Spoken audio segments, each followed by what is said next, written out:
Bismillahirrahmanirrahim.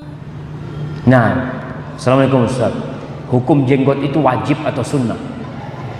Karena ada sebagian orang yang menganggap sunnah dan mencukurnya, dan untuk membuktikan bahwa itu hanya sunnah. Subhanallah jemaah. Kalau kita bicara jenggot, Nabi kita berjenggot. Lalu kenapa antum nggak berjenggot?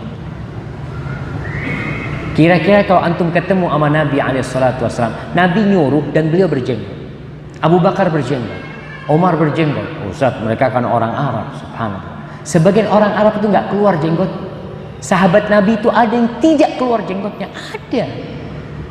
Makanya Nabi SAW dalam sabdanya itu mengatakan a'ful liha, biarkan jenggot, bukan tumbuhkan jenggot. Kalau perintahnya tumbuhkan jenggot, ya kasihan yang nggak tumbuh jenggotnya. Akhirnya harus pakai firdaus, pakai apa? Pakai minyak samin, pakai apa ini itu. Enggak, jadi perintahnya Nabi SAW bukan suruh tumbuhkan jenggot. Karena yang menumbuhkan jenggot itu adalah Allah Jalla Jalla. Maka yang diperintahkan adalah membiarkan jenggot. Kalau kita bicara hukum wajib dan sunnah, kita nih jamaah, kalau dapat perintah dari Nabi SAW, kenapa antum harus tanyakan itu? Apakah berat memang membiarkan jenggot itu antum keluar duit? Ustaz, anak kalau manjangkan jenggot ini, fulus anak tiap hari berkurang. Iya, kalau gitu potong jenggotnya. Kalau memang ternyata membiarkan jenggot ini pengaruhnya fulus bisa berkurang tiap hari, nggak ada. Maka kalau kita bicara tentang hukum jenggot, silahkan baca pendapat ulama-ulama terdahulu. Kalau kita baca ulama-ulama sekarang ini macam-macam pendapat. Tapi kita tahu masalah jenggot ini sudah dibahas oleh Imam Syafi'i, di masa Imam Malik, di masa Imam Abu Hanifah. Gimana sih mereka? Soalnya terkadang sekarang ini Anda melihat beberapa fatwa dari orang-orang yang membolehkan mencukur jenggot, umpamanya dia pakai fatwa ulama-ulama baru yang mereka nggak masalah. Ini ulama baru mengatakan seperti ini. Masalah jenggot ini bukan masalah baru, bukan masalah kontemporer, bukan. Kayak kalau masalah kontemporer butuh fatwa yang ijtihad ulama baru. Ini nggak ada ini di masa itu. Maka kita ingin tahu gimana fatwa ulama-ulama, ijtihad ulama duduk untuk berbicara. Iya, karena masalahnya baru muncul di masa kita. Kalau masalah ini mulai zaman Nabi SAW, kenapa dibutuhkan fatwa ulama kontemporer? Kita berarti meremehkan ulama-ulama terdahulu. Makanya dibaca. Jadi sekali lagi berkaitan dengan hukum jenggot ini jamaah, antum nggak usah ribut-ribut. Para sahabat Nabi itu sifatnya apa? Sami'na wa ata'na. Tidak terlalu menggunakan filsafat macam-macam, enggak. Nabi nyuruh ini ya sudah tak lakukan. Pernah Nabi SAW sholat, kemudian beliau membuka sandalnya. Karena dulu sholat, sunnahnya sholat tuh pakai sandal. Tapi tentu nggak pakai karpet ya, pakai tanah. Pernah Nabi sholat SAW, kemudian beliau melempar sandalnya, membuka sandal. Semua sahabat membuka sandal. Mereka tidak ada pikiran kenapa dibuka ya, coba nanti anu tanya. Enggak, mereka ngelihat langsung dilepas. Sebagai bentuk ya tadi mengikuti Nabi SAW. Jadi sebenarnya kalau kita lihat agama kita ini mudah, nggak ruwet sebenarnya. Jadi kalau kita bicara hukum-hukum, kadang-kala mulai kita masuk ke hukum fikih, ada khilaf ini itu macam-macam. Tapi kalau kita dalam praktek agama ini, opo sing dilakoni Nabi, yang dikongkon Nabi tak lakoni sak mampuku. Karena memang Nabi mengatakan idza amartukum bi amrin fa'tu minhu mastata'tum. Kalau aku nyuruh kalian dengan satu perintah, lakonono sesuai kemampuanmu. Artinya sesuai kemampuan kita. Ya anak nggak mampu, ya sudah berarti nggak mampu. Tapi kalau antum mampu, lakonono. Jadi itu berkaitan dengan masalah sunnah sebenarnya jamaah. Karena kalau sudah bicara sholat berjamaah Ustaz, wajib apa sunnah Ustaz? Ada yang mengatakan wajib, ada yang mengatakan sunnah. Sudahlah, antum bisa berangkat ke masjid, berangkat ke masjid.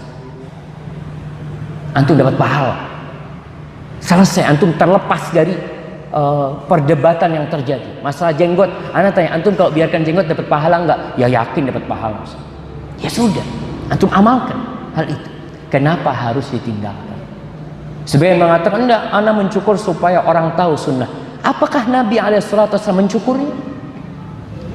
Untuk memberitahu kepada para sahabatnya, ini enggak wajib nih, ana punya anak cukur. Wallahi ini termasuk pemikiran yang nyeleneh jamaah. Nyeleneh banget. Memang ada amalan-amalan yang Nabi SAW meninggalkannya karena takut diwajibkan. Nabi meninggalkan. Seperti sholat tarawih. Nabi itu meninggalkan sholat tarawih berjamaah karena takut diwajibkan. Beliau sebagai peletak syariat, tapi kita bukan peletak syariat jamaah. Maka untuk perkara-perkara seperti itu, nah lihat kita lebih baik ya fikihnya itu fikih perintah lah. Perintah lakonono, larangan tinggal, selesai sudah. Jadi kita tidak berdebat panjang, ribut, akhirnya saling menyalahkan, enggak. Hadza wallahu a'lam bissawab. Subhanakallahumma wa bihamdika asyhadu an la ilaha illa anta astaghfiruka wa atubu ilaik. Assalamualaikum warahmatullahi wabarakatuh. Pertanyaannya berulang, Ustadz, apa hukum memotong jenggot? Jenggot itu sunnah Nabi SAW. Kita tuh kalau cinta sama orang, kita akan ikutin dia. Sampai orang yang cinta sama Messi itu pakai jenggot. Messi lagi pakai jenggot sekarang nih. Dia pakai jenggot karena Messi, bukan karena Nabi SAW. Dan itu yang terjadi jamaah. Jadi kalau sunnah Nabi, aduh ana belum mampu Ustaz. Nantilah kalau ana mampu. Tapi kalau Messi dia mampu jamaah. Jadi aduh, usahakanlah jamaah. Kita berusaha untuk antum dapat pahala jamaah. Dapat pahala. Cuma Ustaz, ana tuh kalau pakai jenggot katanya, aduh ada kambing lagi lewat nih. Ibu-ibu kalau suaminya pakai jenggot, dicium dagu suaminya. Ya Allah, nih sunnah Nabi nih. Jangan, aduh bang nih cukuran nih, cukur. Itu ibu-ibu seharusnya dukung suaminya. Bukan malah, aduh janganlah bang kelihatan tua. Enggak lah. Nabi SAW itu makhluk yang paling indah jamaah. Dan beliau memerintahkan kepada kita untuk membiarkan jenggot kita. Kalau bicara hukum fikih panjang. Tapi kita sebagai seorang muslim itu, kalau ada perintah, laksanakan semampu kita. Nggak mampu istighfar. Tapi yang jadi masalah kita mampu nggak mau gitu loh.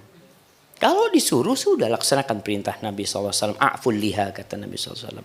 Mungkin memang berat. Tapi antum dapat pahala. Baik, ini yang terakhir Ustaz. Saya ingin bertanya jika ortu masih belum mengenal sunnah dan beliau nggak suka dengan orang yang seperti berjenggot. Ya, kadzalika kuntum min qablu. Jamaah sama sebenarnya jamaah. Terus terang, ana dulu bencinya sama orang yang berjenggot. Allah.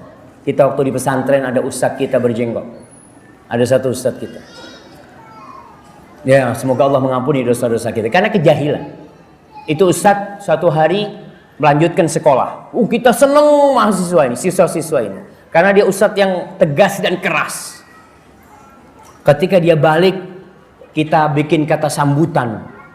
Di atas genteng, bukan atas genteng, atas antara genteng sama plafon. Itu ada tembok, kita tulis di sana. Kambing back to kandang. Allah, betul jemaah. Itu karena nggak paham. Kita nggak paham anak-anak. Akhirnya berapa banyak murid-murid yang tidak dapat barokah dari ilmu gurunya. Gara-gara dia gibain gurunya, ngomongin gurunya, macam-macam seperti itu. Ya karena kejahilan. Jadi kalau orang tua ini tidak suka jenggot wajar. Bapak ana dulu nggak suka sama jenggot. Ibu ana nggak suka sama jenggot. Keluarga ana semua. Ana ketika pulang pesantren berjenggot disidang jemaah, didudukkan. Ikut aliran apa kau ini? Betul. Karena ketidakfahaman mereka. Maka yang harus kau lakukan bersabar, memberikan pemahaman, akhlak mulia terus ditampakkan, tunjukkan kepada orang tua. Kalau setelah engkau mengenal Islam yang benar, engkau semakin berbakti kepada orang tua, semakin menghormati orang tua, semakin memuliakan tetangga, engkau semakin care sama adik-adikmu, sama keluargamu. Sehingga orang tua melihat, oh kayaknya benar nih, kayaknya benar anak ini. Kenapa? Karena perubahan kepada yang lebih baik tanda bahwa itu adalah satu kebenaran dan hidayah Allah Subhanahu wa taala. Hadza wallahu a'lam bissawab. Itu yang bisa Anda sampaikan. Apabila yang Anda sampaikan benar itu dari Allah Jalla Jalaluh, Apabila ada yang salah dan kurang berkenan itu dari diri pribadi ana, Allah dan Rasul terbebaskan dari kesalahan itu. Subhanakallahumma bihamdika asyhadu an la ilaha illa anta astaghfiruka wa atubu ilaik. Wassalamualaikum warahmatullahi wabarakatuh. Alhamdulillah.